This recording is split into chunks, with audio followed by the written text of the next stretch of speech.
Hi everybody, I hope you're having a great day. In this video, I'm going to be covering Howard the Duck. He made his first appearance in Adventure into Fear, issue number 19, that was released in December of 1973. Howard is a sentient duck, and he stands 2 feet 7 inches tall, weighs 40 pounds, having typically brown eyes, although he's occasionally been shown with blue eyes, and is covered with yellow feathers.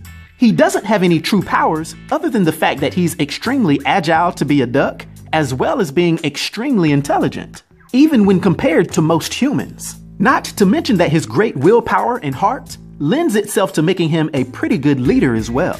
He's known to be proficient at creating and using various different weapons, and ironically is a very good hand-to-hand combatant, being a master of the obscure martial art known as Quack-Fu. So this has come in handy whenever he's teamed up to do heroics with various other beings, such as the Man-Thing and his office-building neighbor, the She-Hulk.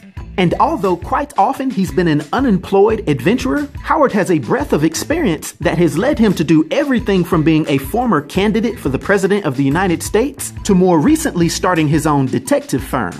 Now, Howard the Duck was originally from a parallel universe to Earth 616, where people evolved from waterfowl. There he lived a normal life in New Stork City on Duckworld.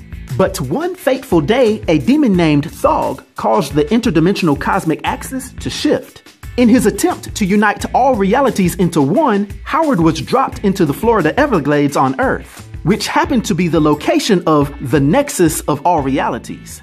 Hoping to go back to his universe, Howard would team up with Dakim the Enchanter, Cork the Barbarian, the Sorceress Jennifer Kale, and the Man-Thing, banding together to successfully beat Thog. But unfortunately, while on the way back, Howard would fall off the Stepping Stones of Oblivion and fall back to Earth, landing in Cleveland, Ohio. This would leave him stranded on Earth, wandering around like a duck out of water. But one day he would meet up with a woman named Beverly Switzler, who took him in so he could have a place to call home.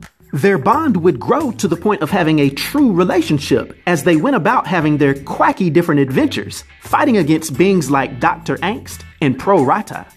Howard would try to go register with the Superhuman Registration Act, but he was told that the government's official policy was that he did not exist, which was a bit irritating, and it was later corrected, allowing him to officially fight in the subsequent battle against the Skrulls during the Secret Invasion.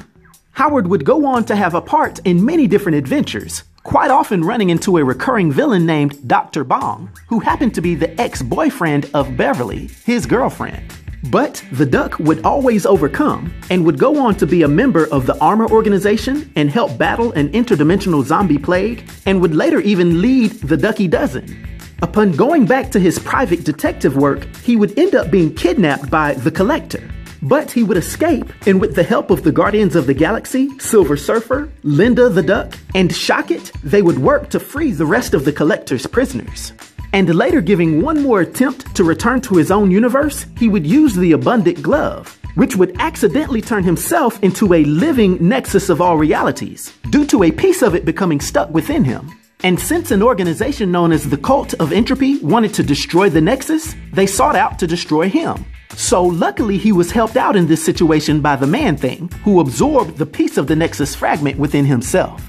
But his quacky adventures wouldn't stop there, because he would later discover that he was the unwitting star of one of Mojo's reality shows, and would have to fight to gain his freedom, and his story goes on.